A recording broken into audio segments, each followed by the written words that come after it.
Hello there to all my fans. Oops, that's in the way. Sorry about that. Well, I realize a lot of people ask me about who I am and what my story is and about my music, and I never really am very open with people about it because there's so much to tell, so many stories, so many lives that I've lived. I mean, I was born and raised in Arizona.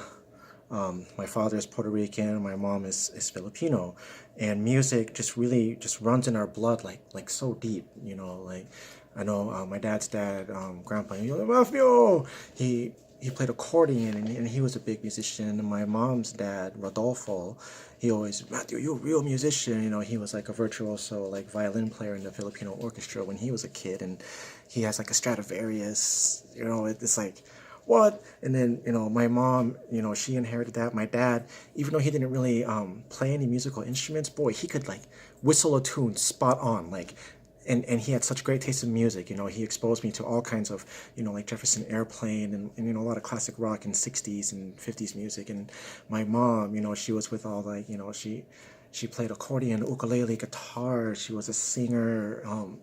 Just anything you put my mom's hands on, she could play. And put that all together, of course me and my brothers were big time musicians. Like my older brother, he started playing trumpet and he was like the best trumpet player ever. Like he was always first chair and got all the solos, and I've never heard anybody play trumpet like Michael. And later on after high school, he stopped playing his trumpet and he focused on guitar and singing. Amazing musician. And then my little brother, he also played the trumpet.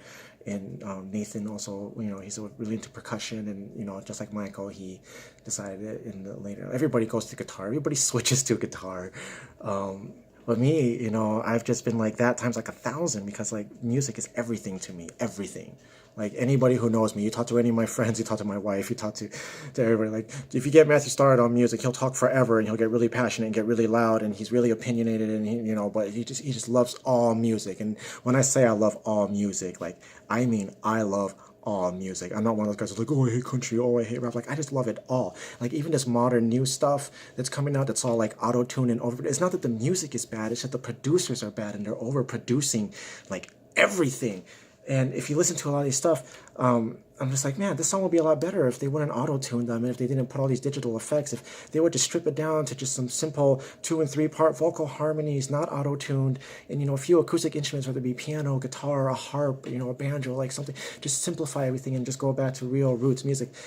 So if you ever hear like anybody, if you're like, man, those kids don't know what music is, type in whatever song that your kid is listening to, like if it's by Imagine Dragons, like yeah, they're very auto-tuned and robotic, and everybody sounds the same, but that's the producer's fault. So you type in whatever song that your kid is addicted to, and you just add the word cover into your YouTube search. And there are so many like local talented people from all over the world who listen to these songs and they love it and they want to play it. So, you'll find a kid playing it on ukulele, you'll find somebody playing it on guitar, another person making a piano rendition and just singing their heart out, just raw and beautiful. And you get these bands who like change songs into old-timey swing music. Like I love Jack White, Seven Nation Army, but there's this lady who does it as like an all-time swing song, and it's just like it's gorgeous. Like so like music is so universal, so don't quick to judge and hate a song. It's just you don't like the way that it's presented. So find that song and add the word cover and add the word acoustic, or add the word whatever instrument you think you will be good on. Like 9 times out of 10 there's somebody out there who's doing it in whatever genre, whatever style, and you will like that song. It's music is the most universal language, the most powerful thing in the world. And my dad knew that I was into that. So like I remember, I was born in 1981, so I'm like on the border of like Generation Y, millennialism. Like I still remember, all the old stuff, but at the same time I grew up with computers as they were progressing. Like we started doing the Apple computers when I was like in 2nd grade. It was like, oh, now we're playing with these computers with like the big mouse and like and we played the word zapper game. Like don't like I'm gonna rant, because I'm just, that's just who I am, but I'm trying to stay focused and tell you guys my story. there were these little mini like buttons that you would get at the toy section at the grocery store. You know, it had your do re mi fa sol la ti do and then an extra do re mi. And my dad knew that I loved it. He would get me those periodically. You know, there's a few bucks, and I would kill the battery within a week all day long. You know, just like making music, and making music. And then when I lost another tooth, he got me one that was like shaped like a little plastic red grand piano, and it actually had like the keyboard notes, and it was, you know, just a little dinky thing. But I loved that thing, and I just killed the battery on all of it because I just played it. And anything I can get my, like, started playing my mom's Lori organ, you know, with the left hand that would do all the like the rhythms and the chords and all that kind of stuff. And she sat me down, she goes, oh, I can teach you how to play piano. And she gave me this book and had me practice, and I started making up my own stuff. And she's like, that's not how the music goes. And I'm like, well, that's how I think it should go. It sounds better like that, don't you think? And she's like, well, you just do your own thing. So, you know, bless my mom and dad for catering to my stubbornness and letting me just teach myself how to play whatever instrument they put in my hands. You know, I started playing clarinet, and I switched to saxophone. When we did recorder, my dad bought me a recorder with like the songbook for the Disney, so I can read treble clef, but I can't read bass. Like I can read bass clef and like translate it, and like I'm trying to teach myself how to play Clair de Lune like note for note with the music. It's taken me a long time. I've been slacking, but I was at like the third page onto the fourth page.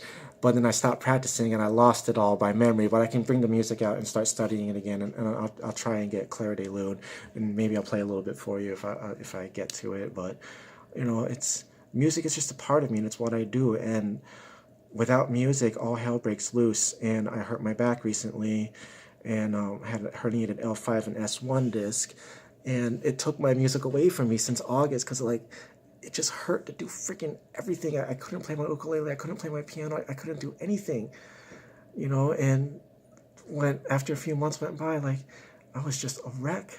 But and then I quit smoking cigarettes. Oh my gosh, that was like, oh my gosh, like quitting alcohol and quitting weed and like quitting like all my other stuff was like easy, but quitting the friggin' cigarettes, that was like, oh, once like that was like my crutch, you know. And without it or my music, I just fell apart, and I started getting like these panic attacks and PTSDs and all this stuff. So music has been my saving grace, and that's my story. You know, I just wanted to share it with you. I'm doing better. You know, I managed to get over this without getting surgery.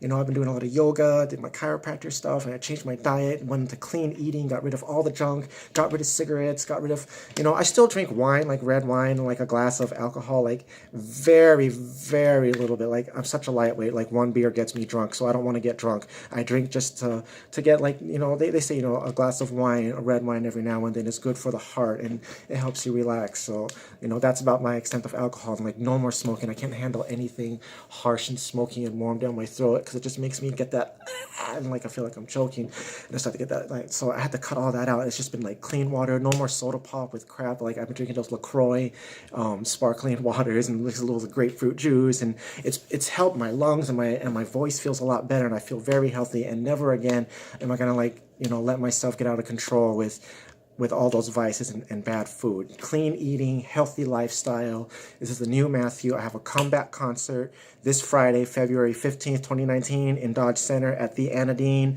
There's links to my Facebook page down below, and you can check me out on Instagram. If you can make it out, I know it's super snowy in Minnesota, but you know, we're tough. We drive. We don't care. Like today it was super snowy. We still drove to Red Wing, did what we had to do, and come back, you know, because we're Minnesotans, and that's how we roll. But if you are local from the area and like driving down to Dodge Center, like if you can walk, you know, whatever, come to the show. And if you're a musician, bring your voice, bring your instrument. I'm going to do an open jam session for like the last hour. My wife's going to sing a few songs. You know, it takes her a while to warm up and get ready. But so the last hour, the third hour session, she's going to start it off, you know, singing some songs with me.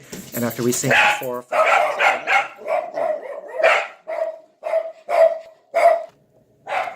all right, so anyways, you know, the dogs, they get excited whenever they hear anything. They've been doing like all the snow plowing stuff all day, and she's like, rah, rah, rah, rah, rah, stay off of my lawn, you snow plow. That's Chi-Chi in a nutshell. What a crazy, beautiful, wonderful dog she is.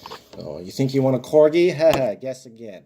They bark at everything. So anyways, that's my story, and I'm just going to leave you with some music. And I said I'll try and see if I can remember some Clair de Lune for you, but after that I'll play just something that you can look forward to at the concert coming up this Friday. So.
I forgot. So that's as far as I've gotten in my memory. The rest, I was on the fourth page. Gosh, but I'll get there again. So, anyways, that was just learning how to play Clair de Lune. Like I'm crazy to try and just jump right into 9/8 time and like what is it, like 4 flats, 5 flats, and then it switches to a bunch of sharps. But whatever, you know, the stuff that I make up is very complicated too. I just gotta think about it and practice, and I can do it. And so can you. So don't ever think that you can't do something just because you haven't had lessons. I've never had any lessons, and look what I can do.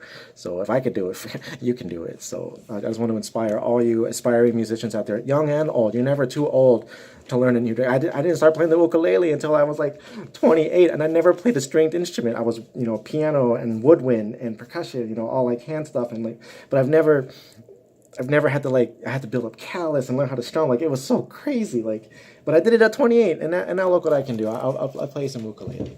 All right, now look what I can do.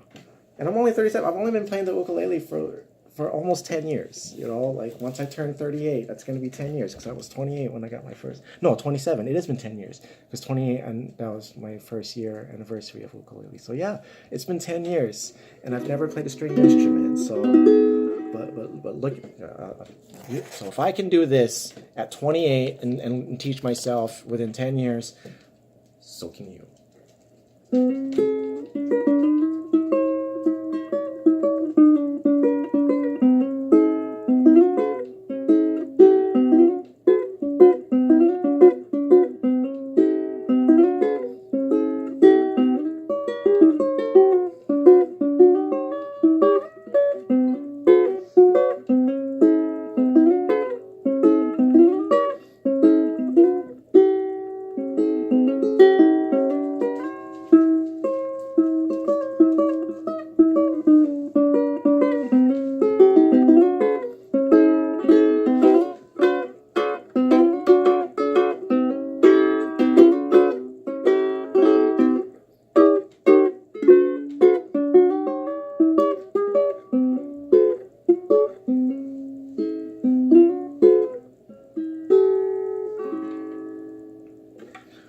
Thank you, Ben Dewey, for teaching me the blues. I asked him, how do you do the blues? And he goes, easy, Matthew, 1-4-5, use dominant sevenths.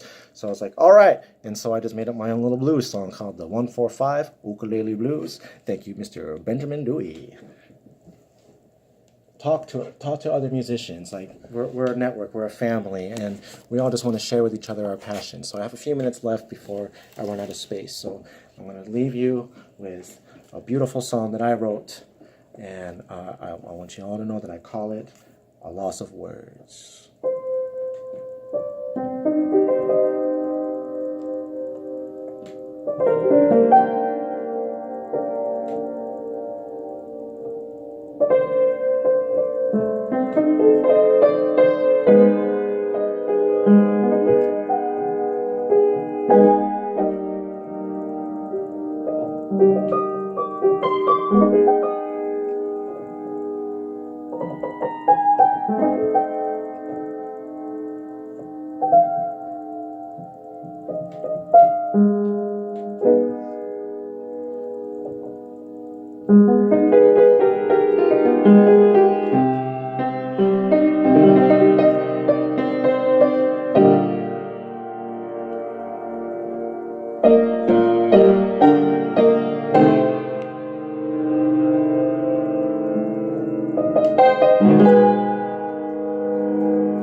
Thank you for listening to my story. It's finally out there for you guys to understand like where my music comes from, because I get asked all the time like, how do you do what you do? And it's like, I don't know, I just do it. So not for all of you people who want to play music out there, what's stopping you? Just pick up an instrument and tinker around with it. You know, as long as you're making beautiful noise, you're making music. Hope to see you at Dodge Center this Friday the 15th for my comeback concert. Thank you very much.